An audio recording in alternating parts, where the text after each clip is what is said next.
Hello বন্ধুরা, learn Bangla বুক summary চ্যানেলে আপনাদের সবাইকে স্বাগতম। আজকে আমি আপনাদের জন্য এনেছি 10 mistakes that keep you poor. এই বইটিতে লেখক ব্যাখ্যা করেছেন এমন কিছু ভুল অভ্যাস ও চিন্তাধারা যেগুলো মানুষকে আর্থিকভাবে পিছিয়ে দেয় এবং দরিদ্র করে রাখে। এখানে মূল 10টি ভুল এবং তাদের সারমর্ম বাংলায় তুলে ধরা হলো। যে 10টি ভুলের কারণে মানুষ গরিব থাকে, বিস্তারিত আলোচনা।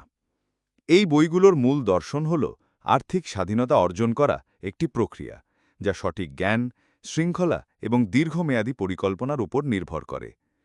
নিচে প্রতিটি ভুল সম্পর্কে বিস্তারিত আলোচনা করা হল। ১. বাজেট না করা এবং অর্থ ব্যবস্থাপনার অভাব। বিস্তারিত ব্যাখ্যা। বাজেট হল আপনার অর্থের জন্য একটি রোডম্যাপ। এটি আপনাকে বলে দেয় আপনার টাকা কোথা থেকে আসছে এবং কোথায় যাচ্ছে। বাজেট না থাকলে আপনি আপনার অর্থের ওপর নিয়ন্ত্রণ হারান। ছোট ছোট খরচ, যেমন প্রতিদিনের জার, রিক্সা ভাড়া বা অপ্রয়োজনীয় সাবস্ক্রিপশন, মাসের শেষে বিশাল একটি অঙ্কে পরিণত হয়, যা আপনার নজর এড়িয়ে যায়। একে মানি লিক বলা হয়। কেন এটি মারাত্মক?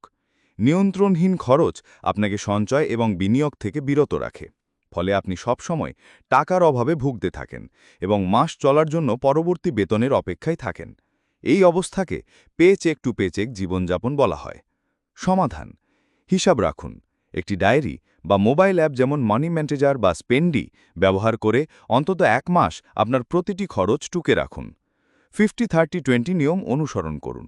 আপনার আয়ের 50% অত্যাবশ্যকীয় খরচে, বাড়ি ভাড়া, খাবার; 30% ব্যক্তিগত চাহিদায়, বিনোদন, ঘুরতে যাওয়া; এবং 20% সঞ্চয় এবং বিনিয়োগে বরাদ্দ করুন। খামের পদ্ধতি: বিভিন্ন খরচের জন্য আলাদা খামে টাকা রাখুন এবং সেই খাম থেকেই খরচ করুন। 2. আয়ের চেয়ে বেশি ব্যয় করা, লাইফস্টাইল ইনফ্লেশন। বিস্তারিত ব্যাখ্যা। যখন কারো আয় বাড়ে, তখন স্বাভাবিকভাবেই তার জীবনযাত্রার মানও উন্নত করার ইচ্ছা জাগে। নতুন ফোন, দামি পোশাক, বড় গাড়ি বা ঘন ঘন রেস্টুরেন্টে খাওয়া, এইসব খরচ আয় বাড়ার সাথে সাথে বেড়ে যায়। একেই বলে লাইফস্টাইল ইনফ্লেশন। সমস্যা হলো এই অতিরিক্ত খরচ প্রায়ই ঋণের মাধ্যমে করা হয়। কেন এটি মারাত্মক? এটি একটি বিপজ্জনক চক্র তৈরি করে। আপনার আয় যত বাড়ে, আপনার খরচও তত বাড়ে। ফলে আপনার সঞ্চয়ের পরিমাণ প্রায় একই থেকে যায়। আপনি আর্থিকভাবে কখনোই স্বাবলম্বী হতে পারেন না। সমাধান: আয় বাড়লে সঞ্চয় বাড়ান। বেতন বাড়ার সাথে সাথে খরচের পরিবর্তে সঞ্চয় বা বিনিয়োগের পরিমাণ আনুপাতিক হারে বাড়ান। চাহিদা বনাম প্রয়োজন: কিছু কেনার আগে নিজেকে জিজ্ঞাসা করুন, এটা কি আমার আসলেই প্রয়োজন নাকি কেবল চাহিদা। 24 ঘন্টার নিয়ম: বড় কোনো কিছু কেনার সিদ্ধান্ত নেওয়ার আগে অন্তত 24 ঘন্টা অপেক্ষা করুন। এতে আবেগের বশে খরচ করার প্রবণতা কমে যাবে। 3. খারাপ ঋণে জড়িয়ে পড়া, ব্যাড ডেট। বিস্তারিত ব্যাখ্যা। ভালো ঋণ আপনার সম্পদ বাড়ায়, যেমন হোম লোন, বিজনেস লোন। অন্যদিকে খারাপ ঋণ হলো সেই ঋণ যা ভোগ বা বিলাসের জন্য নেওয়া হয় এবং যার ওপর উচ্চ হারে সুদ দিতে হয়, যেমন ক্রেডিট কার্ডের ঋণ, ব্যক্তিগত ঋণ। কেন এটি মারাত্মক? ক্রেডিট কার্ডের উচ্চ সুদ অনেক ক্ষেত্রে 20-30% বা তার বেশি আপনার আর্থিক অবস্থাকে ধ্বংস করে দেবে। আপনি শুধু আসল পরিশোধই করতে হিমশিম খাবেন, সুদ পরিশোধ করতে গিয়ে আরও ঋণী হয়ে যাবেন। সমাধান: ঋণ পরিশোধের কৌশল। ডেট স্নোবল: ছোট ঋণ আগে পরিশোধ করা, বা ডেট অ্যাভালঞ্চ, বেশি সুদের ঋণ আগে পরিশোধ করা পদ্ধতি অনুসরণ করুন। ক্রেডিট কার্ডের সঠিক ব্যবহার। ক্রেডিট কার্ড ব্যবহার করলে মাসের শেষে পুরো বিল পরিশোধ করার অভ্যেস করুন। এটিকে অতিরিক্ত টাকা ভাবা বন্ধ করুন। 4. বিনিয়োগ না করা বা দেরিতে শুরু করা। বিস্তারিত ব্যাখ্যা। অনেকে ভাবেন টাকা ব্যাংকে জমানোই নিরাপদ, কিন্তু মুদ্রাস্ফীতির কারণে আপনার জমানো টাকার ক্রয় ক্ষমতা প্রতি বছর কমতে থাকে। আজ 100 টাকায় যা কিনতে পারছেন, 5 বছর পর তা পারবেন না। বিনিয়োগ আপনার টাকাকে মুদ্রাস্ফীতির থেকে দ্রুত হারে বৃদ্ধি করে। কেন এটি মারাত্মক? দেরিতে বিনিয়োগ শুরু করলে আপনি চক্রবৃদ্ধি সুদের, পাওয়ার অফ কম্পাউন্ডিংয়ের জাদুকরী প্রভাব থেকে বঞ্চিত হবেন। অল্প টাকা দীর্ঘ সময় ধরে বিনিয়োগ করলে যে বিপুল রিটার্ন পাওয়া সম্ভব, বেশি টাকা অল্প সময় বিনিয়োগ করে তা পাওয়া কঠিন। সমাধান: দ্রুত শুরু করুন। বয়স বা টাকার পরিমাণ কম হলেও শুরু করুন। মাসে 1000 টাকা দিয়েও মিউচুয়াল ফান্ডে বা শেয়ার বাজারে বিনিয়োগ শুরু করা যায়। জ্ঞান অর্জন: বিনিয়োগের আগে সঞ্চয়পত্র, মিউচুয়াল ফান্ড, স্টক মার্কেট ইত্যাদি সম্পর্কে প্রাথমিক ধারণা নিন। ধৈর্য ধরুন। বিনিয়োগ একটি দীর্ঘমেয়াদী প্রক্রিয়া। রাতারাতি বড়লোক হওয়ার আশা করবেন না। 5. জরুরি তহবিল না থাকা। বিস্তারিত ব্যাখ্যা। জীবন অনিশ্চিত, চাকরি হারানো, দুর্ঘটনা বা পরিবারের কারো অসুস্থতার মতো যে কোনো বিপদ আসতে পারে। জরুরি তহবিল হলো এমন একটি ফান্ড যা এই ধরনের আকস্মিক পরিস্থিতিতে আপনার আর্থিক মেরুদণ্ড সোজা রাখে। কেন এটি মারাত্মক?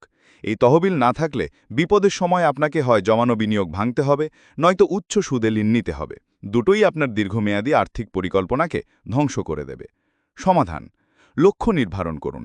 আপনার 3 থেকে 6 মাসের অপরিহার্য খরচের বাড়ি ভাড়া, খাবার, বিল এর সমান একটি তহবিল তৈরি করুন। আলাদা অ্যাকাউন্ট: এই টাকা একটি আলাদা সেভিংস অ্যাকাউন্টে রাখুন, যেখান থেকে সহজে টাকা তোলা যায় কিন্তু দৈনিক খরচের জন্য ব্যবহৃত হয় না। 6. কেবলমাত্র একটি আয়ের উৎসের ওপর নির্ভর করা। সব ডিম এক ঝুড়িতে রাখতে নেই, এই প্রবাদটি আয়ের ক্ষেত্রেও প্রযোজ্য। একটি মাত্র চাকরির ওপর নির্ভর করা মানে আপনার আর্থিক ভবিষ্যৎ একটি উৎসের ওপর নির্ভরশীল, যা খুবই ঝুঁকিপূর্ণ। কেন এটি মারাত্মক? চাকরি চলে গেলে বা ব্যবসায় মন্দা এলে আপনার আয় শূন্য হয়ে যাবে এবং আপনি মারাত্মক আর্থিক সংকটে পড়বেন। সমাধান: সাইড হাসেল। আপনার দক্ষতা বা শখেরকে কাজে লাগিয়ে দ্বিতীয় আয়ের উৎস তৈরি করুন, যেমন ফ্রিল্যান্সিং, গ্রাফিক ডিজাইন, টিউশনি, অনলাইন ব্যবসা। প্যাসিভ ইনকাম: এমন কিছুতে বিনিয়োগ করুন যেখান থেকে নিয়মিত আয় আসবে, যেমন বাড়ি ভাড়া, স্টক থেকে ডিভিডেন্ড বা সঞ্চয়পত্রের মুনাফা। 7. বিষয়ে জ্ঞান অর্জন না করা, ফাইন্যান্সিয়াল ইলিটারেসি। স্কুল কলেজে আমাদের সবকিছু শেখানো হলেও টাকা কিভাবে পরিচালনা করতে হয় তা শেখানো হয় না। ফলে অনেকেই আয়কর, বিনিয়োগ, ইন্স্যুরেন্সের মতো গুরুত্বপূর্ণ বিষয়গুলো সম্পর্কে অজ্ঞ থেকে যান। কেন এটি মারাত্মক?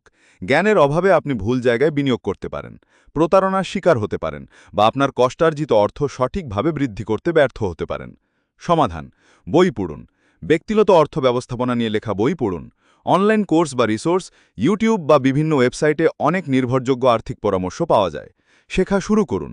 বেসিক বিষয়গুলো যেমন অ্যাসেট, সম্পদ, লায়াবিলিটি, দায়, মুদ্রাস্ফীতি, চক্রবৃদ্ধি, সুদ সম্পর্কে জানুন। 8. নিজের অবস্থার জন্য অন্যকে দায়ী করা, ভিকটিম মেন্টালিটি।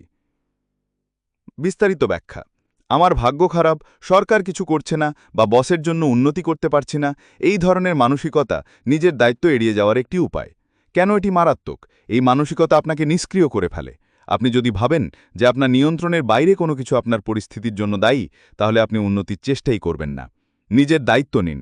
আপনার আর্থিক অবস্থার 100% দায়িত্ব আপনার। এই সত্য মেনে নিন। নিয়ন্ত্রণে মনোযোগ দিন।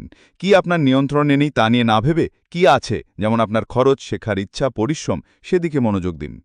দ্রুত ধনী হওয়ার ফাঁদে পা দেওয়া, গেট রিচ কুইক স্কিম। বিনা পরিশ্রমে অল্পদিনে কোটিপতি হন, এই ধরনের চটকদার বিজ্ঞাপন বা স্কিমগুলো লোভকে পুঁজি করে তৈরি হয়, যেমন বিভিন্ন MLM কোম্পানি বা ভুয়া অনলাইন বিনিয়োগ প্ল্যাটফর্ম। কেন এটি মারাত্মক? এসব ফাঁদে পা দিলে দ্রুত ধনী হওয়ার দূরের কথা, আপনার জমানো সব টাকা হারানোর সম্ভাবনাই বেশি। সমাধান: বাস্তববাদী হন।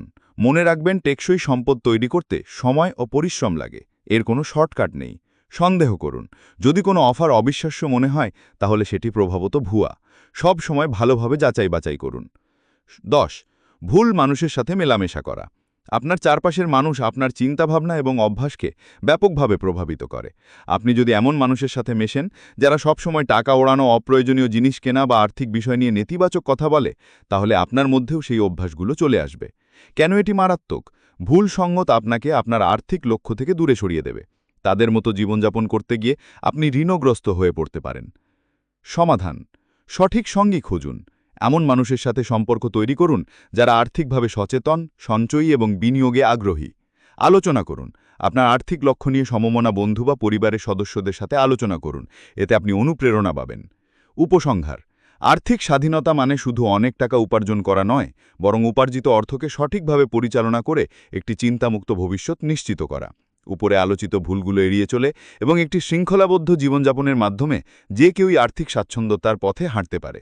যদি ভিডিওটি ভালো লেগে থাকে তাহলে একটি লাইক দিন, শেয়ার করুন বন্ধুদের সঙ্গে, আর এমন আরও বইয়ের বাংলা সারাংশ পেতে চ্যানেলটি সাবস্ক্রাইব করুন এবং ঘন্টার আইকনে ক্লিক করুন। নিচে কমেন্ট করে জানান আপনি কোন বইয়ের সারাংশ শুনতে চান পরের ভিডিওতে। দেখা হবে পরের বইয়ের অসাধারণ গল্পে। ধন্যবাদ, ভালো থাকবেন। লার্ন বাংলা বুক সামারি চ্যানেলের পক্ষ থেকে শুভেচ্ছা।